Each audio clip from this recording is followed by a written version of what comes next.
Good morning students. Previous class में अपन ने physiology of circulation वाला टॉपिक स्टार्ट किया था, जिसमें अपन ने उसका नॉर्मल इंट्रोडक्शन देखा था, उसका एक चार्ट भी बनाया था। उसके माध्यम से अपन ने जाना था कि ब्लड की कंपोजिशन क्या होती है।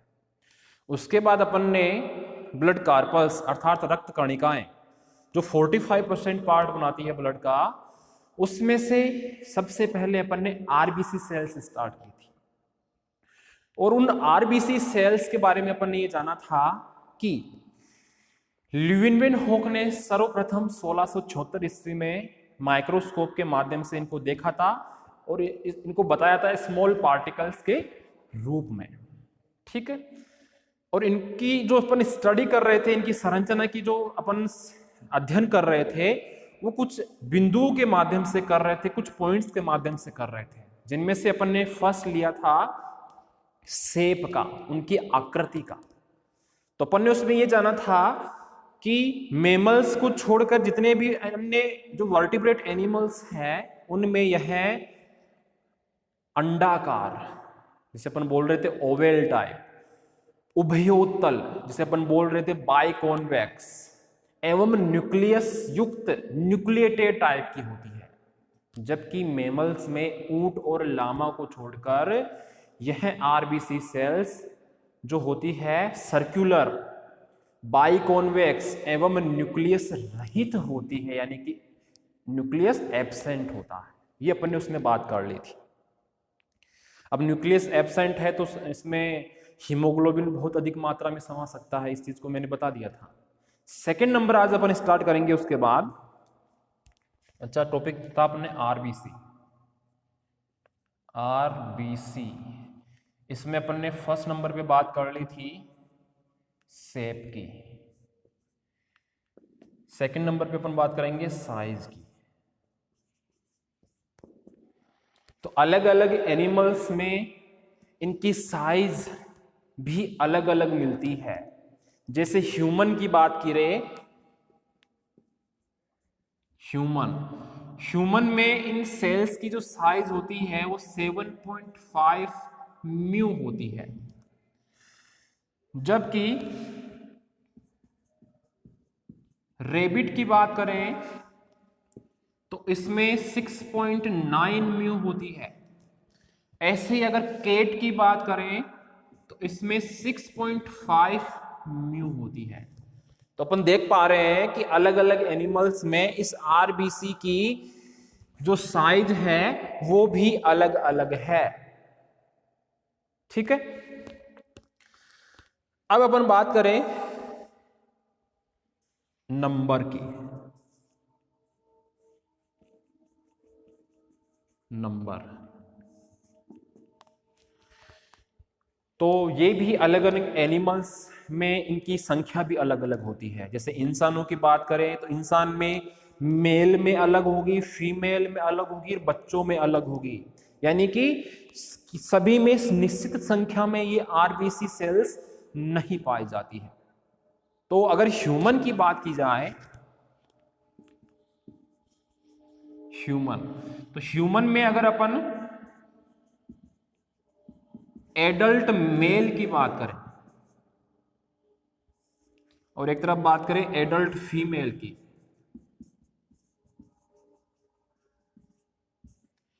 तो एडल्ट मेल में यानी नर में तो होती है 50 से 55 लाख प्रति घन मिमी,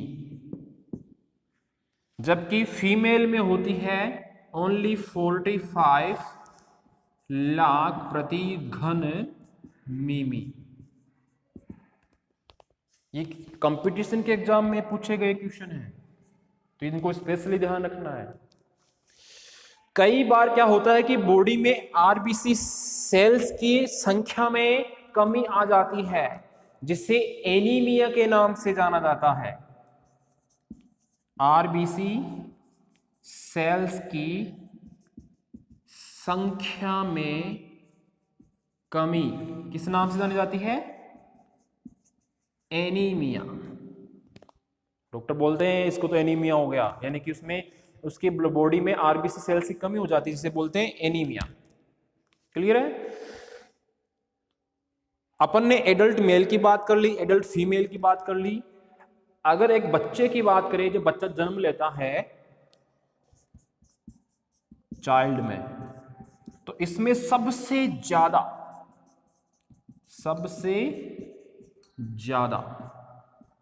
लगभग 68 लाख प्रति घन मिमी आरबीसी सेल्स पाई जाती है। तो देख लो, एक एडल्ट मेल से भी ज्यादा, फीमेल से ज्यादा तो है ही है, मेल से भी ज्यादा लगभग 68 लाख प्रति घन मिमी इनकी संख्या पाई जाती है एक बच्चे में, जब वो जन्म लिया हुआ होता है तब। इन आरबीसी सेल्स की संख्या को गिनने के लिए या काउंट करने के लिए एक उपकरण काम में लिया जाता है, जिसे बोलते हैं हीमोसाइटोमीटर। तो ह्यूमन में इन आरबीसी सेल्स को ज्ञात करने के लिए हीमोसाइटोमीटर काम में लिया जाता है। तो ये चीज ध्यान रखना, काम में लिया जाता है। ठीक है, तो ये अपन ने नंबर्स की भी बात कर ली है। अब आगे बात करेंगे अपन स्ट्रक्चर की। किसकी बात करेंगे? स्ट्रक्चर की।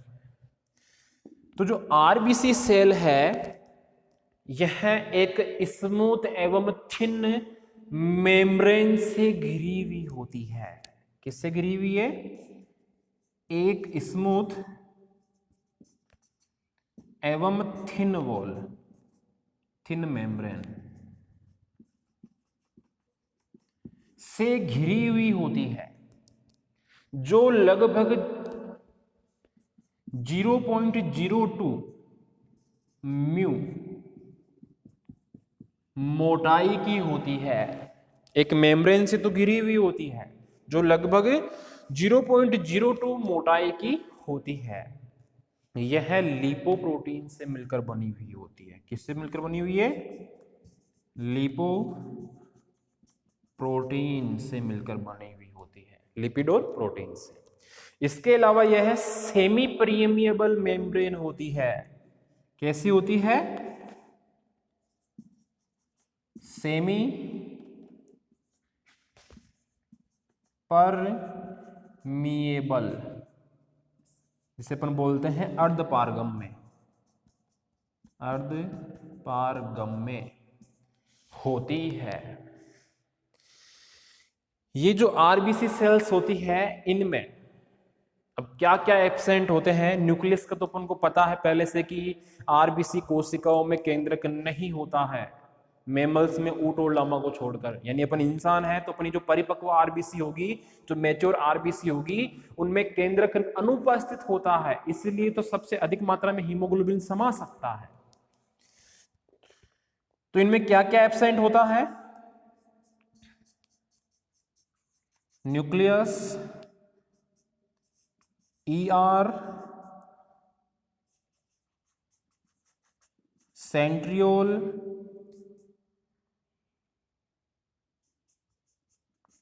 माइटोकॉन्ड्रिया,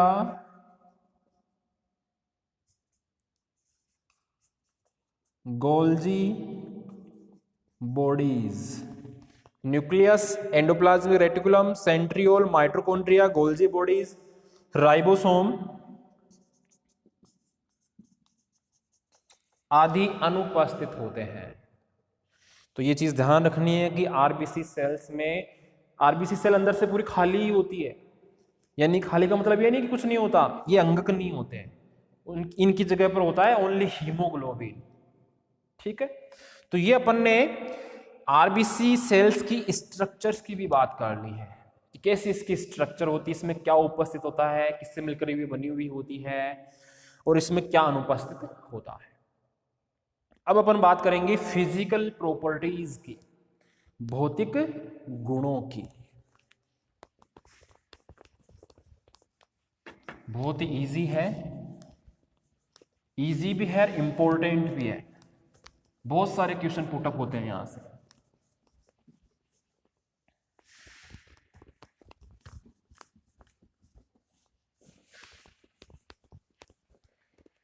अब अपन बात कर रहे हैं 5th नंबर पे, फिजिकल प्रॉपर्टीज।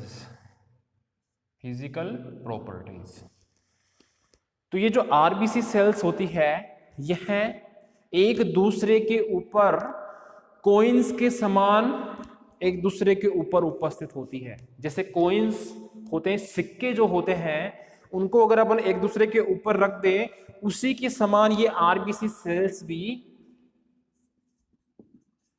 कॉइन्स के समान, जैसे ये एक कॉइन हो गया, इसके ऊपर ये दूसरा, इसके ऊपर ये तीसरा, ऐसे अपन को दिखाई देती है। अर्थात यह देखने पर एक स्तंभ के समान दिखाई देती है, स्तंभ के समान। अतः इनके इस कैरेक्टर को रूलेक्स के नाम से जाना जाता है।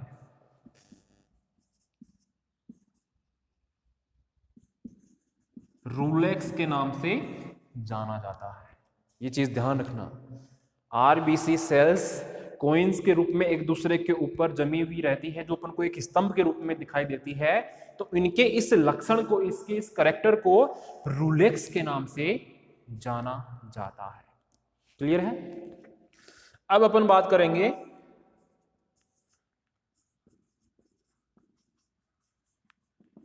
फॉर्मेशन ऑफ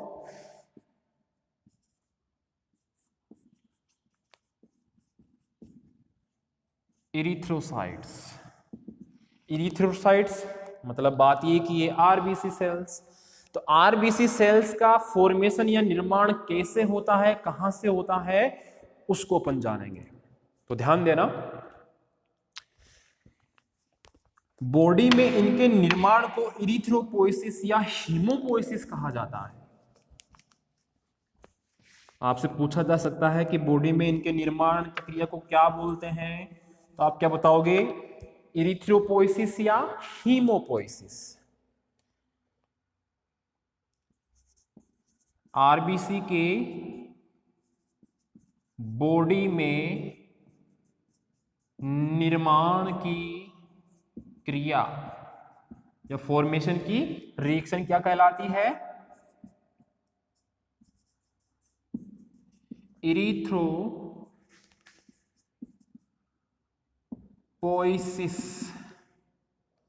या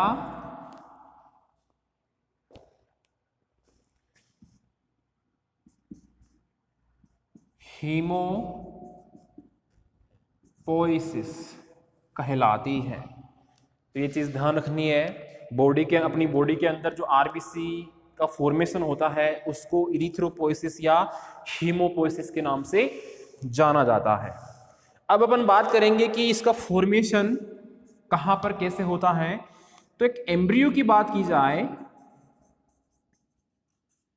एम्ब्रियो जब सेकेंड मंथ में होता है तब इसमें आरबीसी का निर्माण जो होता है वो योग सेक के माध्यम से किया जाता है। आपको मैंने इम्यूनोलॉजी में भी ये चीज पढ़ाई है कि एक एम्ब्रियो फेज में सेल्स का निर्माण कहां कहां पे होता है। वहां पे थी लिम्फोसाइट सेल्स, यहां पे अपन बात कर रहे हैं आरबीसी सेल्स की। ठीक है, इसके अलावा अगर बात करें अपन एम्ब्रियो की सेकेंड से 5th मंथ तक, तो इसमें आरबीसी सेल्स का निर्माण होता है लीवर एंड थाइमस ग्लैंड्स द्वारा। ये चीज भी अपन ने वही भी उस चार्ट में जान ली थी इम्यूनोलॉजी में। तो सेकंड मंथ से फिफ्थ मंथ तक के एम्ब्रियो में आरबीसी सेल्स का निर्माण का जो कार्य है, जो वर्क है, वो लीवर और थाइमस ग्लैंड के द्वारा किया जाता है। ऐसे ही अगर एक एडल्ट ह्यूमन की बात की जाए, एक वयस्क इंसान की बात की जाए, तो इसमें आरबीसी सेल्स का निर्माण जो होता है वो रेड बोन मेरो यानी लाल अस्थि मज्जा के माध्यम से होता है। इसको भी अपन ने डिटेल से वहीं पे जाना था इम्यूनोलॉजी में। तो एक एडल्ट ह्यूमन में आरबीसी सेल्स का निर्माण का कार्य कौन कर रहा है? रेड बोन मेरो, लाल अस्थि मज्जा। अगर इनका ऑल ओवर अपन देखें तो इंसान में या ह्यूमन में आरबीसी सेल्स का जो फॉर्मेशन की जो क्रिया है वो ज्यादातर लंबी लंबी बोन्स के माध्यम से होती है, अस्थियों के माध्यम से होती है, जैसे कि फीमर, लॉन्ग बोन्स, जैसे फीमर। फीमर अपने सबसे लंबी अस्थि है, बोन है, तो उसके माध्यम से कंटिन्यू आरबीसी सेल्स का निर्माण एक ह्यूमन में होता रहता है। ठीक है। इनके निर्माण की क्रिया जो है वो 72 घंटे के लगभग पूरी हो जाती है, 72 आवर्स कंप्लीट हो जाती है। यानी कि एक आरबीसी सेल का निर्माण हो रहा है तो उसको बनने में लगभग 72 घंटे का या आवर्स का टाइम लगता है, या इस टाइम तक ये इनकी निर्माण की क्रिया पूर्ण हो जाती है। तो ये अपन ने फॉर्मेशन ऑफ इरिथ्रोसाइट्स यानी आरबीसी सेल्स का निर्माण भी अच्छे से समझ लिया है। तो ये चीज आप लोगों को स्पेशली ध्यान रखनी है कि एम्ब्रियो के कौन से मंथ में आरबीसी सेल्स का निर्माण कौन सी संरचनाओं के माध्यम से होता है या किया जाता है। क्लियर है? अब अपन बात करेंगे इनकी लाइफ साइकिल की। लाइफ साइकिल, जीवन काल, अपन स्टार्टिंग से पढ़ते आ रहे हैं 9th 10th क्लास से ही कि ह्यूमन की जो आरबीसी सेल्स होती है उनका जीवन काल 120 दिन का होता है और दूसरे एनिमल्स में अलग होता है। तो अपन वही बात आ गई कि अलग अलग एनिमल्स में इनकी लाइफ साइकिल भी अलग अलग ही होती है। तो नेक्स्ट है लाइफ साइकिल। ह्यूमन में तो 120 दिन, ठीक है। ऐसे ही बात करें अपन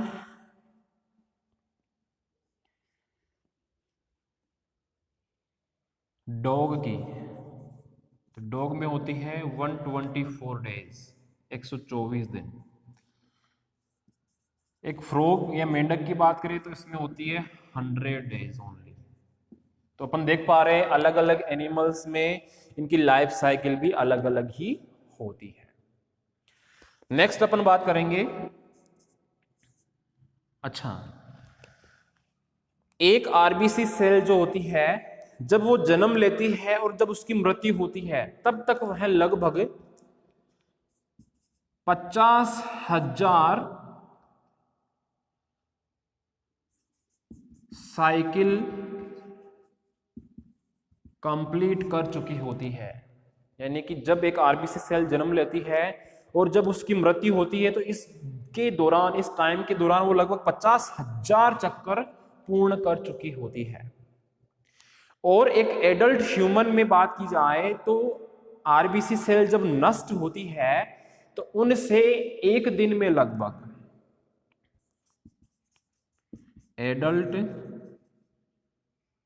ह्यूमन में आरबीसी सेल्स के नष्ट होने पर एक दिन में,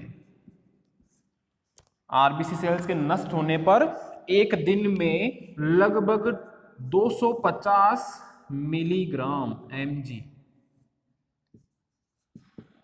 बाइल साल्ट्स का निर्माण होता है। तो जो पित्त लवण थे, बाइल साल्ट, जो अपने डाइजेस्टिव सिस्टम में पड़े थे, वो कहाँ कैसे बन रहे हैं? आरबीसी सेल्स के माध्यम से बन रहे हैं। वहां पे अपन ने जाना था कि हीमोग्लोबिन का अपघटन होता है लीवर में, तो यहां पर भी क्या हो रही है? लीवर में नष्ट होगी जैसे ही आरबीसी सेल्स, तो एक दिन में लगभग 250 मिलीग्राम पित्त लवण या बाइल साल्ट्स का निर्माण होता है। तो देख लो, जब ये जन्म लेती है तो तब तक तो बहुत महत्वपूर्ण काम करती है, और मरने के बाद भी ये अपन को कुछ स्पेशल टाइप के प्रोडक्ट देके के जाती है। तो ये चीज भी अपन को ध्यान रखनी है। फिर अपन बात करेंगे एनर्जी प्रोडक्शन की या रिक्वायरमेंट की।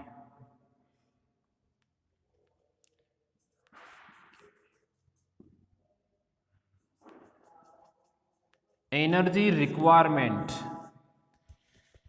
इन आरबीसी सेल्स को एनर्जी भी चाहिए। अब एनर्जी कैसे आएगी? इनमें माइटोकॉन्ड्रिया और न्यूक्लियस तो अनुपस्थित है, तो क्रेब्स साइकिल तो होगी ही नहीं। अच्छा, आरबीसी सेल्स में क्या क्या अनुपस्थित होते हैं? Nucleus, endoplasmic reticulum, mitochondria, centriole, Golgi bodies, ribosome, ये सभी तो अनुपस्थित है, तो क्रेब्स साइकिल होगी ही नहीं। माइटोकॉन्ड्रिया नहीं तो क्रेब्स साइकिल होगी ही नहीं, तो ऊर्जा कैसे बनेगी? तो इन्होंने एक दूसरा रास्ता निकाला है आरबीसी सेल्स ने। क्या? जो शुगर होती है, इसका इन्होंने अवायवीय श्वसन, अवायवीय श्वसन जिसे अपन बोलते हैं एनारोबिक रेस्पिरेशन, इसके द्वारा ये इस शुगर का अवायवीय शोषण करती है और क्या बनाती है? लैक्टिक एसिड बनाती है। लैक्टिक एसिड बनाती है, और इस लैक्टिक एसिड से ही अपनी ऊर्जा या एनर्जी प्राप्त करती है। तो ये नहीं कि इनमें माइटोकॉन्ड्रिया तो है ही नहीं, तो इनमें इतने चक्कर लगाने के लिए ऊर्जा कहां से आएगी? वो यहां से आएगी। ये शुगर का अवायवीय शोषण द्वारा लैक्टिक एसिड बनाएगी और उससे ही अपनी ऊर्जा प्राप्त करेगी। क्लियर है? अब अपन बात करेंगे इन सेल्स के फंक्शंस की। लास्ट में लाइफ साइकिल भी देख ली अपन ने, अब बात करेंगे अपन फंक्शंस की।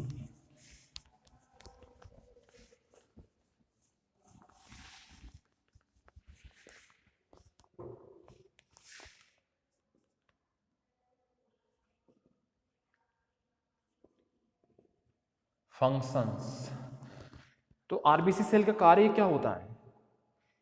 लंग्स में आई हुई ऑक्सीजन को बॉडी की विभिन्न कोशिकाओं तक पहुंचाने का काम करती है आरबीसी सेल्स। इसके अलावा विभिन्न प्रकार की कोशिकाओं में या अंगों में जो CO2 बनी है उसको वापस लंग्स तक ट्रांसपोर्ट करने का काम करती है। इसके अलावा यह ब्लड में पीएच को मेंटेन करने का काम भी करती है। तो ये इसके महत्वपूर्ण काम हो गए, क्योंकि आरबीसी सेल में माइटोकॉन्ड्रिया न्यूक्लियस तो होते नहीं है, तो ये अपने अंदर हीमोग्लोबिन को समा सकती है बहुत अधिक मात्रा में। तो हीमोग्लोबिन को ट्रांसपोर्ट करती है, O2 CO2 को ट्रांसपोर्ट करती है और पीएच को बनाए रखती है। तो ये इसके महत्वपूर्ण काम हो गए। ये आरबीसी सेल्स का काम खत्म, इनको अपन ने अच्छे से समझ लिया है। अब सेकंड रक्त कणिका अपन लेंगे WBC। क्या लेंगे? WBC, WBC जिसे अपन बोलते हैं वाइट ब्लड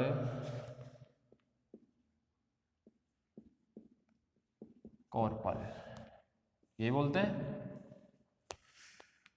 तो व्हाइट ब्लड कॉर्पल या सेल आरबीसी की तुलना में बहुत अधिक बड़ी एवं अनियमित आकार की होती है। आरबीसी सेल तो ऐसे थी गोल गोल अंडाकार, न्यूक्लियस था नहीं, येलो। लेकिन WBC सेल कैसी होती है? अनियमित, ऐसे, इसमें न्यूक्लियस भी होगा ऐसे। साइज में बड़ी भी है, केंद्रक भी उपस्थित है और अनियमित आकार की भी है आरबीसी की तुलना में। अब केंद्रक उपस्थित है, इसी कारण इनको ट्रू सेल्स के नाम से भी जाना जाता है, ट्रू सेल्स के नाम से भी जाना जाता है। अगर आपसे पूछ ले कि ट्रू सेल्स किसे कहते हैं, ऑप्शन में दे दे आरबीसी, डब्ल्यूबीसी, प्लेटलेट्स या इनमें से कोई नहीं, तो ऑप्शन डब्ल्यूबीसी सही। तो इनकी स्टडी भी अपन कुछ पॉइंट्स के माध्यम से करेंगे। सबसे पहले स्ट्रक्चर, तो स्ट्रक्चर में अपन ने देख लिया है कि ये अनियमित आकृति की होती है, इनमें केंद्रक के साथ साथ सेंट्रियोल भी उपस्थित होता है, केंद्रक के साथ साथ सेंट्रियोल या तारक केंद्र भी उपस्थित होता है, अनियमित आकृति की होती ही है। फिर बात करें अपन नंबर की, तो इनकी संख्या लगभग 6,000 से 10,000 प्रति घन मिमी, 6 से 10,000 प्रति घन मिमी, यानी कि इनकी संख्या जो होती है आरबीसी से बहुत ही कम होती है। आरबीसी के तो अपन ने जाना था कि एक एडल्ट मेल में तो 50 से 55 लाख थी, लाखों में, ये 1000 में ही है, 6 से 10,000 ही है, तो बहुत कम होती है ये। ठीक है, एक बच्चे की बात करें और एक एडल्ट ह्यूमन की बात करें, तो एक बच्चे की तुलना में एडल्ट ह्यूमन में डब्ल्यूबीसी सेल्स की संख्या अधिक होती है और बच्चे में कम होती है डब्ल्यूबीसी सेल्स की संख्या। इसलिए तो अपन इम्यूनोलॉजी में पढ़ा था कि एक बच्चे का जो इम्यून सिस्टम है वो वीक होता है एक एडल्ट ह्यूमन की तुलना में, क्योंकि उसमें डब्ल्यूबीसी की संख्या बहुत ही कम होती है। क्लियर है? नेक्स्ट क्लास में अपन इसके आगे की स्ट्रक्चर को समझने के लिए जो भी पॉइंट्स है उन पर डिटेल से बात करेंगे, जैसे कि इसके टाइप्स हो गए, चार्ट भी बनाया था अपन ने, तो कणिकामय और अकणिकामय, ग्रेन्युलोसाइट और अग्रेन्युलोसाइट सेल्स, जिसमें एसिडोफिल, बेसोफिल, न्यूट्रोफिल्स, लिम्फोसाइट्स और मोनोसाइट सेल्स थी, उनकी अपन डिटेल में बात करेंगे नेक्स्ट क्लास में। तो इस क्लास में इतना ही, धन्यवाद।